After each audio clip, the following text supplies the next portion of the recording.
Hai guys. Nah, karena video ini berjudul tentang etika penggunaan teknologi informasi, maka kita akan membahas yang dasarnya terlebih dahulu. Nah, kita akan membahas apa sih itu etika. Etika dalam bahasa Inggris atau etik bermakna kumpulan asas atau nilai yang berkenaan dengan akhlak, tata cara, adat, sopan santun, nilai mengenai benar atau salah, tentang hak dan kewajiban yang dianut oleh suatu golongan atau masyarakat.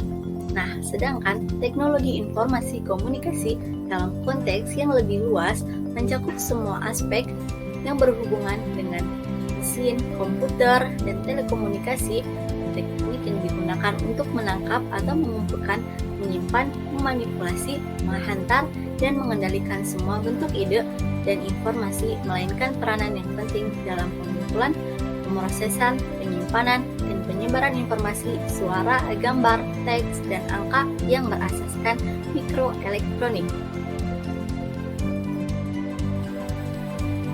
Untuk selanjutnya, saya akan menjelaskan tentang apa saja sih etika dalam penggunaan teknologi informasi dan komunikasi.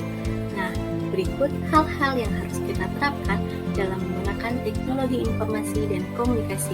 Yang pertama, menggunakan teknologi informasi dan komunikasi untuk hal yang bermanfaat.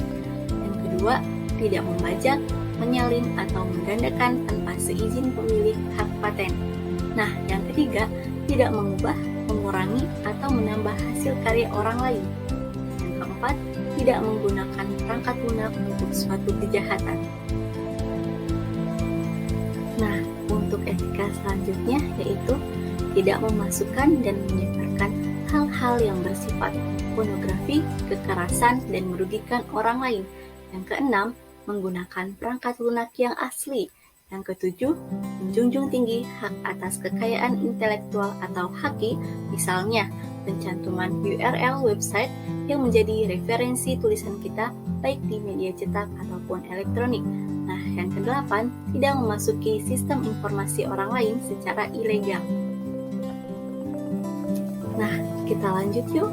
Etika dalam penggunaan teknologi informasi dan komunikasi yang ke-9. Nah, apa sih itu? Yang ke-9 yaitu tidak memberikan user ID dan password kepada orang lain untuk masuk ke dalam sebuah sistem, dan tidak diperkenankan pula untuk menggunakan user ID orang lain untuk masuk ke sebuah sistem.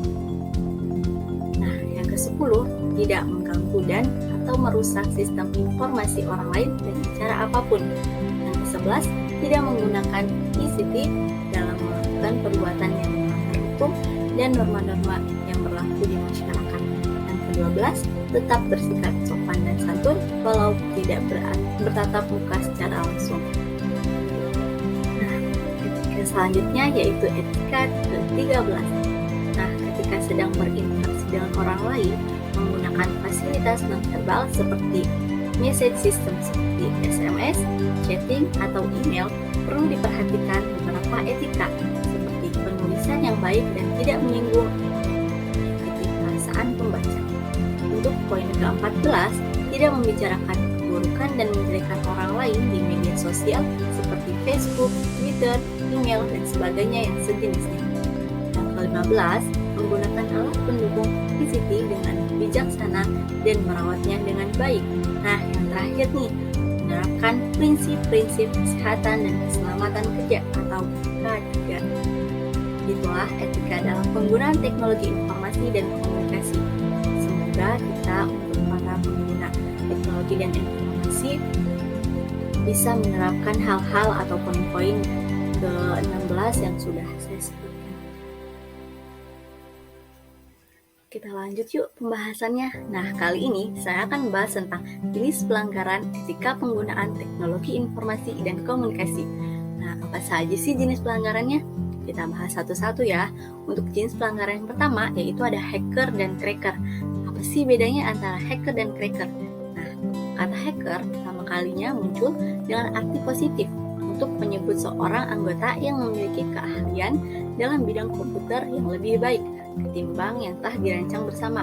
Namun, menurut Masad, hacker didefinisikan sebagai seorang yang memiliki keinginan untuk melakukan eksplorasi dan penetrasi terhadap sebuah sistem operasi dan kode komputer pengaman lainnya, tetapi tidak melakukan tindakan pengrusakan apapun, tidak mencuri uang ataupun informasi. Nah, sedangkan cracker adalah sisi gelap dari hacker dan memiliki ketertarikan untuk mencuri informasi, melakukan berbagai macam kerusakan, dan sekali waktu juga melumpuhkan seluruh sistem komputer. Nah, ada beberapa penggolongan hacker dan cracker. Yang pertama ada recreational hacker. Apa sih itu? Nah, ini merupakan kejahatan yang dilakukan oleh hacker tingkat pemula untuk sekedar mencoba kekurangan andalan sistem sekuritas suatu perusahaan. Nah, yang kedua ada cracker atau criminal minded hacker. Nah, ini merupakan pelaku memiliki motivasi untuk mendapat keuntungan finansial, sabotase, dan pengerusakan data.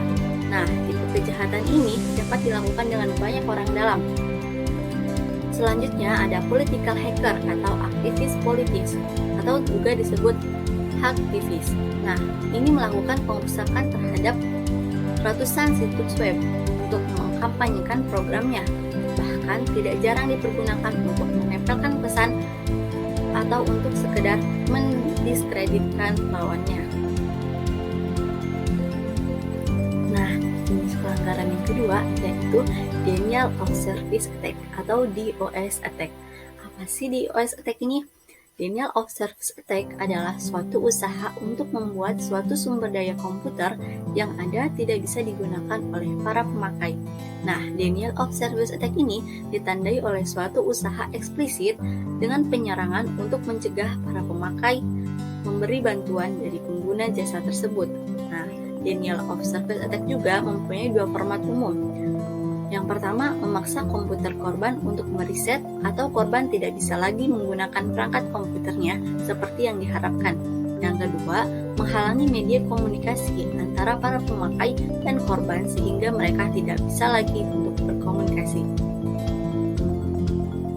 Nah, selanjutnya jenis pelanggaran etika yang ketiga. Apa sih itu? Nah, yang ketiga ini pornografi dan pedofilia. Apa sih yang dimaksud dengan pornografi dan pedofilia? Pornografi merupakan jenis kejahatan dengan menyajikan bentuk tubuh tanpa busana, erotis, dan kegiatan seksual lainnya dengan tujuan merusak moral. Nah, sedangkan pedofilia merupakan kejahatan penyimpangan seksual yang lebih cenderung ke arah anak-anak atau bisa disebut juga dengan child pornography. Nah, kita lanjut ya, jenis pelanggaran yang keempat. Jenis pelanggaran yang keempat yaitu data forgery. Nah, kejahatan ini dilakukan dengan tujuan memalsukan data pada dokumen-dokumen penting yang ada di internet. Dokumen-dokumen ini biasanya dimiliki oleh institusi atau lembaga yang memiliki situs berbasis web database. Dokumen tersebut disimpan sebagai scriptless dokumen dengan menggunakan media internet. Kejadian ini biasanya diajukan untuk dokumen e-commerce. Pelanggaran yang selanjutnya yaitu ada mobile gambling. Apa sih mobile gambling ini? Nah, merupakan perjudian dengan menggunakan wireless device seperti PDAS, wireless tablet PCS, beberapa kasino online, dan poker online menawarkan pilihan mobile. PPRS, GSM data, UMTS, IMOT adalah semua teknologi lapisan data atas nama perjudian gesit tergantung. Jenis perjudian di Indonesia yaitu xdsb.com, jenis perjudian olahraga terlengkap di Indonesia dan Asia Tenggara. Nah, selanjutnya jenis pelanggaran etika yang keenam yaitu fraud. Hal ini merupakan kejahatan manipulasi informasi dengan tujuan mengeruk keuntungan yang sebesar-besarnya. Biasanya kejahatan yang dilakukan adalah memanipulasi informasi keuangan. Contohnya, adanya situs lelang fiktif yang melibatkan berbagai macam aktivitas yang berkaitan dengan kartu kredit. Halo teman-teman, kita lanjut ya pembahasannya. Setelah kita mengetahui apa itu etika dan beberapa jenis kejahatan digital, nah sekarang kita bahas tentang pencegahan tindakan cybercrime atau kejahatan dunia maya.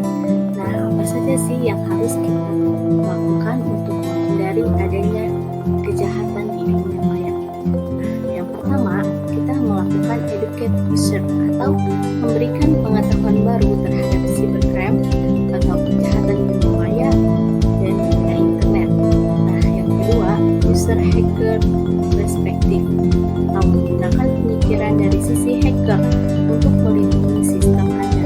Nah, yang ketiga, patch system atau menutup lubang-lubang kelemahan pada sistem.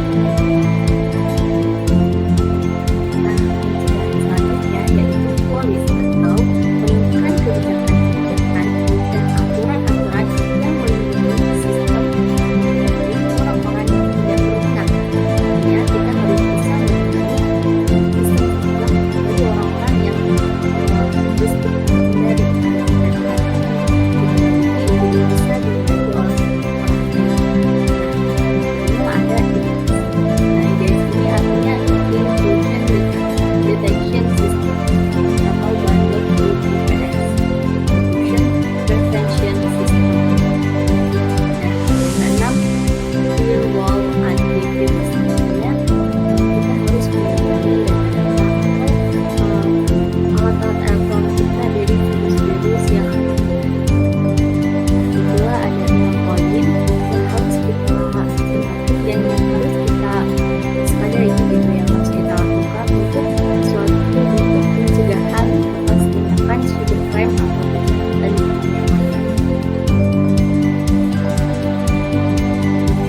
Nah, setelah kita membahas pencegahan tindakan cybercrime, nah gimana nih bagi teman-teman yang sudah terkena tindakan cybercrime? Mari kita bahas tentang penanggulangan tindakan cybercrime. Apa saja sih yang harus kita tanggulangi atas kejahatan dunia maya? Nah, yang pertama, melakukan modernisasi hukum pidana nasional beserta hukum acaranya. Yang kedua, meningkatkan sistem pengamanan jaringan komputer nasional sesuai standar internasional. Yang ketiga, meningkatkan pemahaman serta keahlian aparatur penegak hukum mengenai upaya pencegahan, investigasi, dan menuntut perkara-perkara yang berhubungan dengan cybercrime. Jadi di sini kita harus meningkatkan keamanan sistem informasi kita ya teman-teman, atau sistem teknologi kita. Nah, selain itu kita juga harus mengetahui beberapa tentang hukum-hukum atau penuntut untuk kejadian dunia maya ini atau kejahatan cybercrime ini.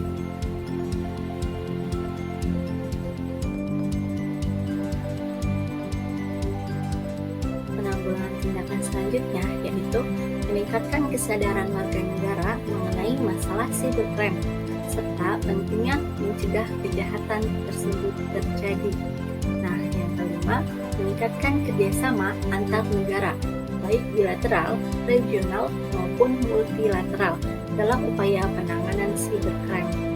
Jadi pentingnya kita mengetahui cybercrime dan kita harus waspada terlebih dahulu sebagaimana yang telah pembahasan kita lalui, yaitu tentang pencegahan ya teman-teman. Jadi kita bisa menginterpretasikan poin-poin yang sudah kita bahas. Nah, selanjutnya kita juga bisa bekerja sama dengan negara agar kita bisa mengatasi kejahatan dunia maya ini. Nah, sekian dari saya. Mohon maaf apabila ada salah-salah kata. Semoga pembahasan yang telah saya lakukan di video ini bermanfaat untuk kita semua. Dan terima kasih banyak. Sampai jumpa.